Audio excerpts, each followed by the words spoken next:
Ah yes, Spore. The game that teaches us it's survival of the fittest and only the strongest will survive. This is not necessarily true. There is an old quote from human history that says it is not the strongest nor the most intelligent that survives, it's the one that's adaptable to change.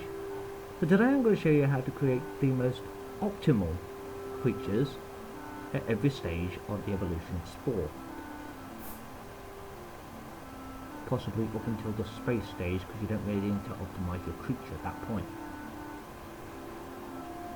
And again, you don't really need to in a tribal stage either, but we'll start off with the most optimized cell. So whether you want to be a herbivore, a carnivore or an omnivore, it's still relatively straightforward.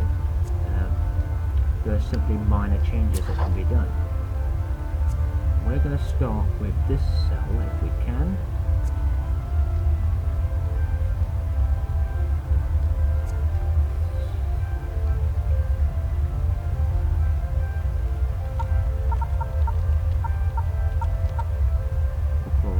Darwinium, and let's start evolving.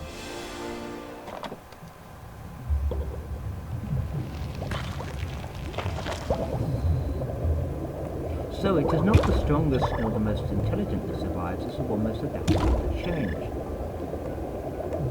This is what I intend to prove with this little run. This is not part of my full carnivore run or anything like that. This is just a little information style series to run alongside it just for shits and giggles. So what we're going to attempt to do here is make the most optimal creature that there is. So I don't get a cutscene with this bike thing because I killed the creature myself.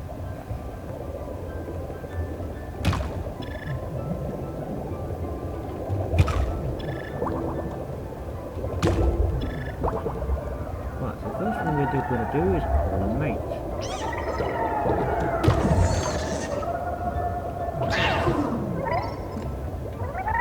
So the first thing we realised there was that we died because we had no way of really defending ourselves. Now first of all, with creating your creature optimally, the size and shape of your body does not really affect your swimming speed. The placement of your objects on your body do not affect your swimming speed or the way in which you control your creature, contrary to popular belief. So, we are going to place our cilia there like that for the moment. We're going to give it some regular eyes as opposed to stalk eyes. The stalk eyes, while possibly looking relatively interesting and funny, would not really be optimally designed for your creature. Our first optimal upgrade for our creature will be to add some spikes onto its rear. Now you can have one or two, it doesn't really matter. Obviously 2 is better than 1 because they would stick out at different angles and protect you a little bit more from slightly angled on attacks rather than straight backside attacks. So let's call our creature optimal here.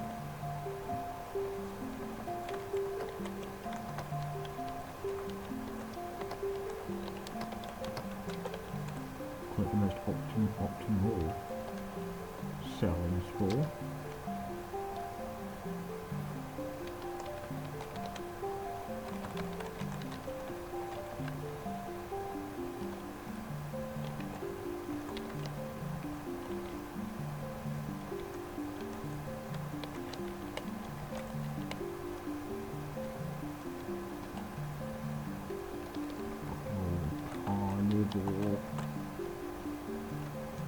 Cell.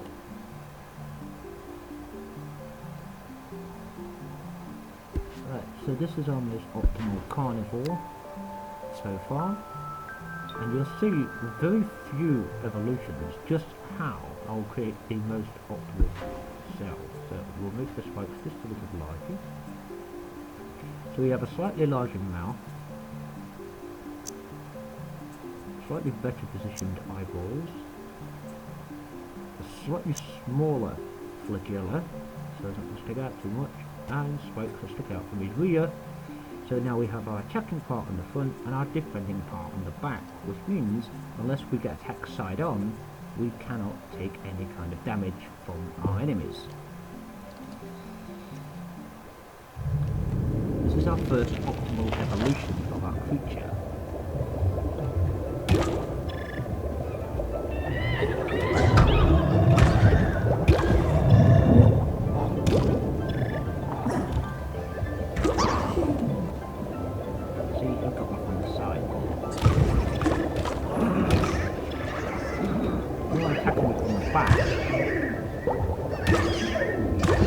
Injured, and anyone attacking me from the front obviously has to continue to run.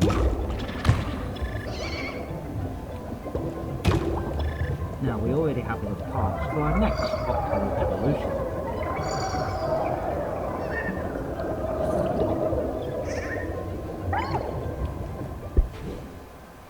Our next optimal evolution is to put some spikes on our front, either side of our mouth.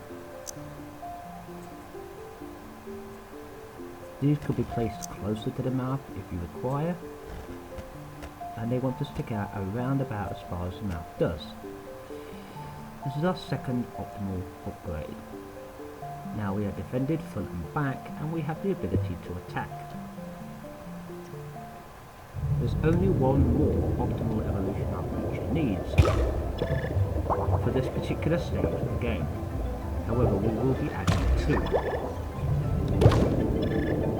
If I will. But we're going to do this as a matter of progression.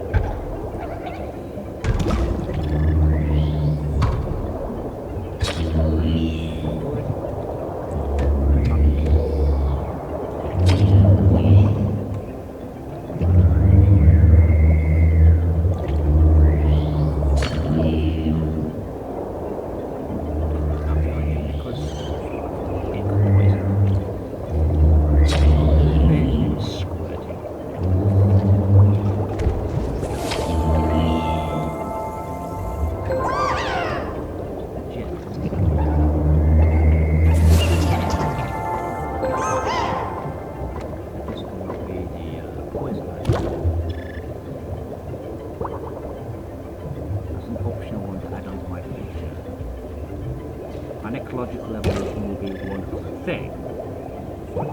Poison can be added if necessary. With optimally designed creature, poison can be required, but you can get by without it.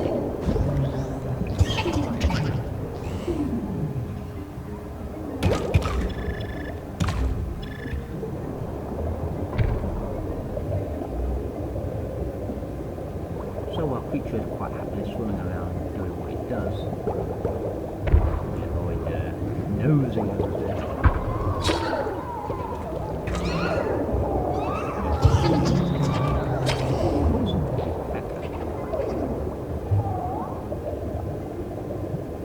Gonna be 4 more DNA points.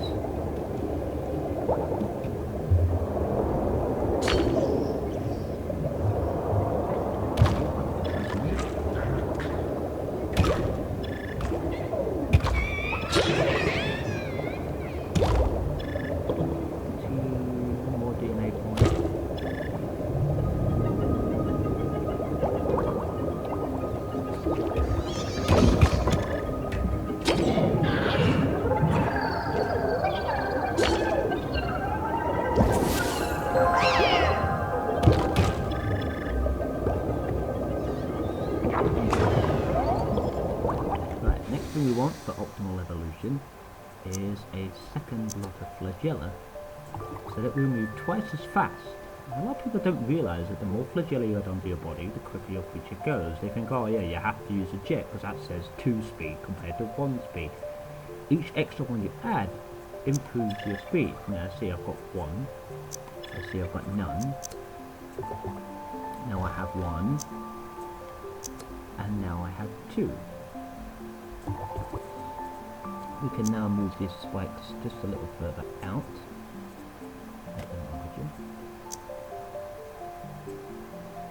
And this should be perfect. We don't really need anything else for our creature now. Just put his eyes there for no reason at all. So our cell is now the most optimal cell in the cell stage. It has a great ability to defend itself, a great advantage in attacking, and of course it moves twice as fast as it did before. This is really all we need.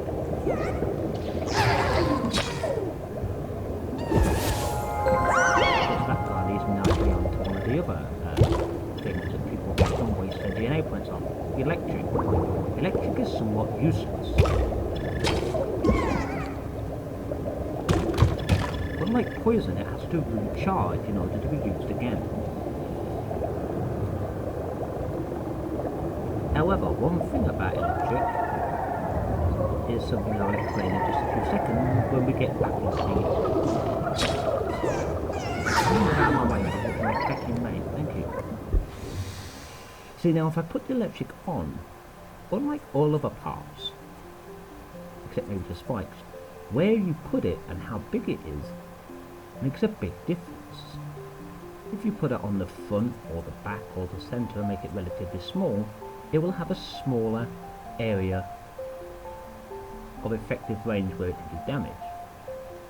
If you put it in the centre of your creature and make it as large as possible, no matter how stupid that looks, obviously it does not affect the aerodynamics of your creature, but it will give you a much larger area with which to attack. You can see this in the two cells that actually have electric within the cell stage. What I do want, of course, is poison, which I need more points for. So I don't really need to make changes to my creature here. So for the moment we are still the most optimal creature. See, this electric guy, if you look at the way his electric seems to overlap, his back electric discharge is larger than the other, which affects a slightly larger range, you can see when his electric is charged up.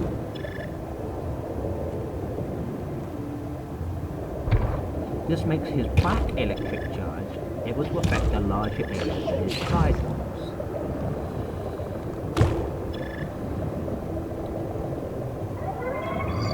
Now we will add on our last adaptation, which is really optional. We don't need it because our creature can work perfectly fine without it. The poison sacs.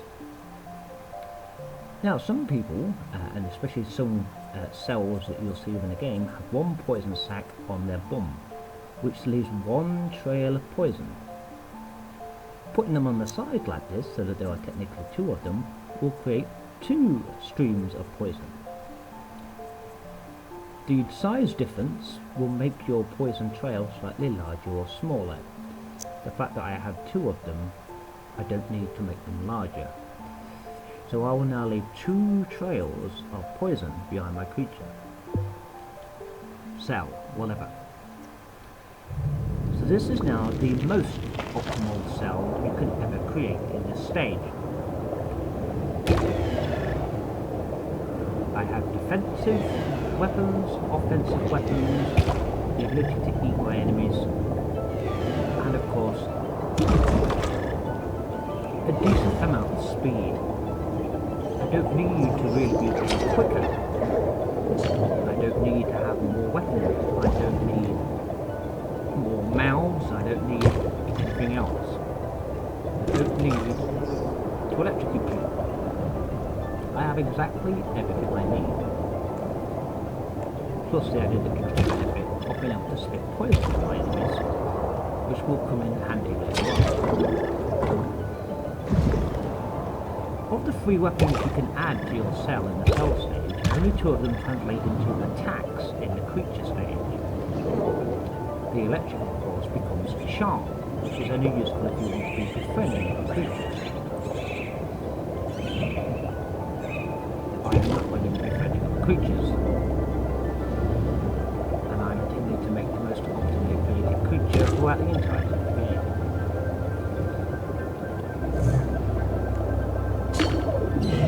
even this guy with the many mouths, there's no danger to me.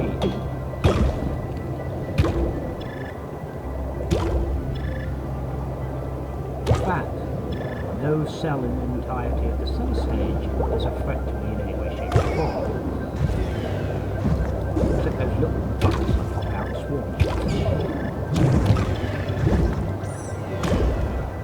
See, I'm just killing everything here. So, my cell is the most adaptable, and therefore the most optimal creature cell in the tribe. So we're going to save the game here, because last time I tried to record this, the game glitched out. It got stuck on the loading screen. So here is our natural progression. We'll go back through this in a moment.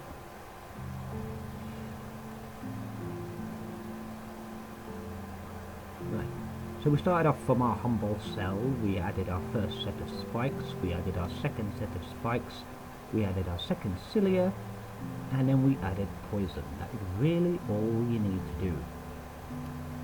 This is now the most optimal carnivore ever created. Not possibly the best carnivore ever created, but the most optimal.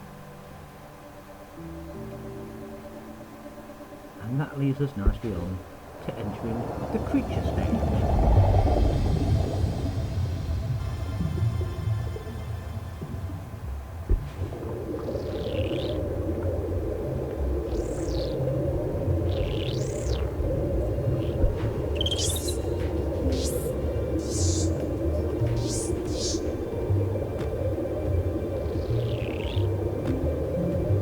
So, the most optimal creature. Well, that's something for the next part.